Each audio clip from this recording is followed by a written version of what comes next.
अस्सलाम वालेकुम and welcome to नया दौर न्यूज़ बुलेटिन। मैं हसन इफ्तिखार लेकर आया हूं आपके लिए अब तक की ताज़ा तरीन खबरें। सबसे पहली खबर यह है कि supreme court practice and procedure case, chief justice और दरखास्त गुजार के वकील के दरमियान तलक कलामी। चीफ जस्टिस ऑफ पाकिस्तान काजी फायद ईसा की सरबराही में सुप्रीम कोर्ट में प्रैक्टिस एंड प्रोसीजर एक्ट के खिलाफ दरखास्तों पर समाअत का आगाज हो गया है। Supreme court practice and procedure act के खिलाफ दरखास्तों पर समाअत फुल कोर्ट कर रहा है। जस्टिस जाजुल एहसन ने रिमार्क्स दिए कि पार्लियामेंट रूल्स नहीं बना सकती, ना ही रूल्स बनाने के लिए कानून साजी कर सकती है। मौजूदा कानून के दायरा कार में रहकर रूल्स में तब्दीली का इख्तियार सिर्फ सुप्रीम कोर्ट के पास है। चीफ जस्टिस ऑफ पाकिस्तान ने कहा, आइन कहता है सुप्रीम कोर्ट अपने प्रैक्टिस एंड प्रोसीजर के रूल्स बनाने के लिए बाख्तियार है। सुप्रीम कोर्ट आइन से बाला रूल्स बनाता है तो कोई तो याद दिलाएगा कि आइन के दायरे में रहें। जस्टिस जाजुल एहसन ने कहा, आइन तो पहले ही सुप्रीम कोर्ट को पाबंद करता है कि आइन और कानून के मुताबिक रूल्स बनाए। जबकि चीफ जस्टिस ऑफ पाकिस्तान ने आबिद जुबैरी से मुकालमा करते हुए कहा, वक्त कम है, जल्दी से मेरे सवाल का जवाब दे दें कि सब्जेक्ट टू लॉ को निकाल दें तो रूल्स बनाने के इख्तियार पर क्या फ़र्क पड़ेगा। आइन सुप्रीम कोर्ट को कानून के मुताबिक रूल्स बनाने के लिए बाख्तियार बनाता है। बात खत्म, ये कहना था जस्टिस जाजुल एहसन का। सदर supreme court bar association Abid Zubairi ने अपने दलाइल में कहा कि आइन से आइन और कानून के मुताबिक रूल्स बनाने के अल्फाज हटा दिए जाएँ तो भी फ़र्क नहीं पड़ेगा। जिस पर जस्टिस काजी फायद ईसा ने कहा, बस ठीक है, जवाब आ गया, अगले नुक्ते पर आ जाएँ। आबिद जुबैरी का कहना था कि अगर आर्टिकल 191 में कहा जाता पार्लियामेंट सुप्रीम कोर्ट से मुतल्लिक कानून साजी कर सकती है तो ठीक था। जिस पर जस्टिस जाजुल एहसन ने कहा, एक और सवाल है, क्या सुप्रीम कोर्ट पार्लियामेंट के इख्तियार से तजावुज़ करके कानून बना सकती है? हमें देखना होगा आइन किसी भी इदारे को आइनी हदूद का पाबंद कहाँ बनाता है। आइन सुप्रीम कोर्ट को आइन और कानून के मुताबिक रूल्स बनाने के लिए बाख्तियार बनाता है। बात खत्म।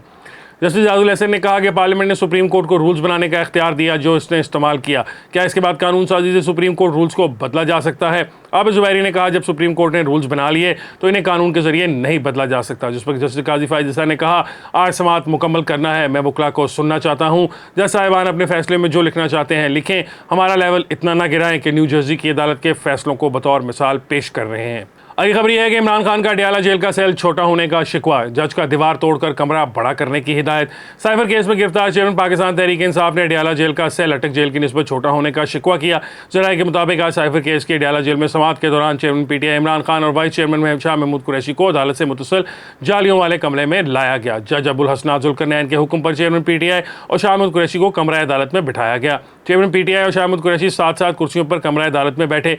जराये का बताना है कि कमरा अदालत में पीटीआई वकला में से सलमान सफदर, नईम पंजोता, शेर अफजल मरबत मौजूद थे। जराये का कहना है कि पीटीआई वकला ने समाअत शुरू होते ही हाई कोर्ट में दायर दरखास्तों का हवाला दिया और समाअत मुलतवी करने की इस्तदा की, जिस पर जज ने कहा, आपके कहने पर नकुल तकसीम की तारीख रखी थी, हाई कोर्ट के स्टे ऑर्डर का कोई फैसला दिखा दें। जज की जानिब से स्टे ऑर्डर के फैसले के इसरार पर पीटीआई वकला खामोश हो गए। जराये के मुताबिक चेयरमैन पीटीआई ने जज अबुल हसन जुल्करनैन को सेल से मुतल्लिक बताया और कहा कि मेरे साथ मुजरमों की तरह सलूक किया जा रहा है, कमरे में चहलकदमी भी मुमकिन नहीं है। जराये का कहना है कि जज ने चेयरमैन पीटीआई से इस्तफसार किया कि ट्रायल चलाना है या नहीं, जिस पर इमरान खान ने कहा, ट्रायल चलाया जा रहा है लेकिन हाई कोर्ट में दरखास्तें दायर हैं।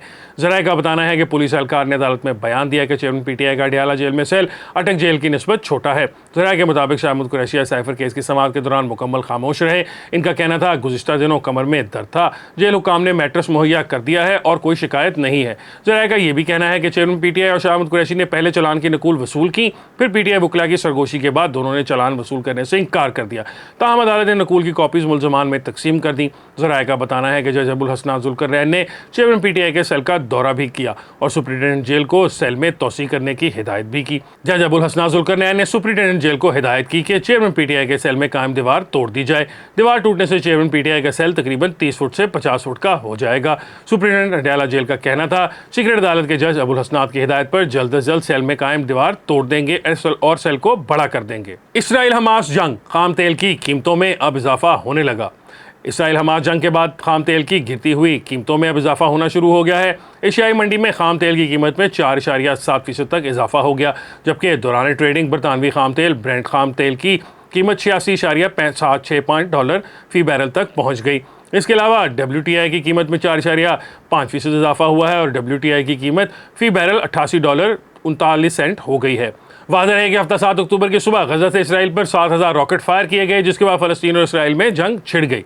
अगली खबर यह है कि इसराइल फलस्तीन तनाज़े के हल से ही मशरिक़ वस्ता में इस्तेहकाम आ सकता है। ये कहना है अनवारुल हक काकड़ का। निगरान वज़ीर आज़म अनवारुल हक काकड़ ने कहा है कि इसराइल फलस्तीन तनाज़े का हल दो रियासती फार्मूला है जिसका मुतालबा खुद फलस्तीनी भी करते हैं। इसके बाद ही मशरिक़ वस्ता में इस्तेहकाम नजर आ सकता है। प्रोग्राम टॉक शॉक में एजाज सैयद और उमर चीमा को इंटरव्यू देते हुए उन्होंने वाज़ेह किया कि दो रियासती हल का मतलब इसराइल को अलग रियासत तस्लीम करना बिल्कुल नहीं।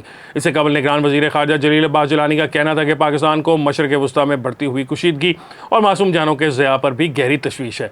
सोशल मीडिया पर जारी बयान में निगरान वज़ीर ख़ारजा जलील अब्बास जिलानी ने लिखा कि मौजूदा सूरत हाल में फ़लस्तीनियों के साथ यकजहती के तौर पर खड़े हैं और इसराइली काबिज़ अफवाज के तशद्दुद और जबर को फौरी तौर पर बंद करने का मुतालबा करते हैं। जलील अब्बास जिलानी ने मज़ीद लिखा कि अक़वाम मुत्तहिदा की करारदादों के मुताबिक और 1967 से पहले की सरहदों की बुनियाद पर काबिल अमल और खुद मुख्तार फ़लस्तीनी रियासत का क़याम ज़रूरी है। वज़ीर ख़ारजा जलील अब्बास जिलानी ने कहा आलमी बरादरी को तनाज़ात के खात्मे और शहरियों की हिफाजत के लिए इक़दाम करने चाहिए। आलमी बरादरी मशरिक़ वस्ता में देर पामन के लिए फौरी मुदाखलत करे।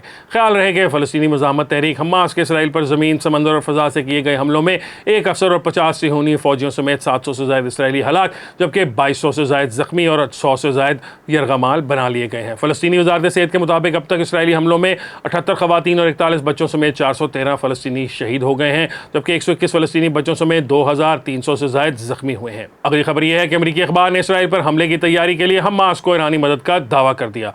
अमरीकी अखबार की रिपोर्ट में दावा किया गया है कि इसराइल पर सरप्राइज हमलों की तैयारी और मनसूबाबंदी के लिए हमास को ईरान की जानिब से मदद फराहम की गई थी। अमरीकी अखबार की जानिब से यह दावा अमरीकी वज़ीर ख़ारजा के बयान के बिल्कुल उलट है जिसमें उन्होंने कहा था कि इसराइल पर हमास के हमले में ईरानी मदद के शवाहिद नहीं मिले। अमरीकी वज़ीर ख़ारजा एंटोनी ब्लिंकन ने कहा था कि इसराइल पर हमलों में ईरान के मुलविस होने के शवाहिद नहीं देखे। हमास का हमला सऊदी इसराइल ताल्लुकात में खलल डालने के लिए हो सकता है। वाज़ेह रहे कि अमरीका की जानिब से हमास के खिलाफ जंग में इसराइल की मदद के लिए अपना जंगी बेड़ा भेजने का ऐलान किया गया है। अमरीका की जानिब से इसराइल भेजे जाने वाले बहरी बेड़े में तैयारा बरदार जहाज समेत 5 तबाहकुन बहरी जहाज शामिल हैं। अमरीकी वज़ीर दिफा लॉयड ऑस्टिन का कहना था कि अमरीकी फ़िज़ाइया भी इलाके में अपनी ताकत बढ़ाएगी। इसराइली फ़ौज के लिए मज़ीद फ़ौजी साजो सामान जो है लड़ाका तैयारे, हथियार और गोला बारूद भी इसराइल भेज रहे हैं। अमरीकी वज़ीर दिफा लॉयड ऑस्टिन का कहना था कि इसराइल की मदद के लिए जंगी बहरी बेड़े को इसराइल की तरफ रवाना कर रहे हैं। अमरीकी एयरफोर्स के F-15, F-16, F-35 और A-10 लड़ाका तैयारे भी इसराइल भेजे जा रहे हैं। इसराइल को अमरीकी सिक्योरिटी इमदाद की फराहमी आज से शुरू हो जाएगी। अब तक के न्यूज़ बुलेटिन के लिए इतना ही। इंशाल्लाह आपसे मुलाकात होगी एक और न्यूज़ बुलेटिन के साथ। मुझे हसन इफ्तिखार को दीजिए इजाज़त। अल्लाह हाफ़िज़।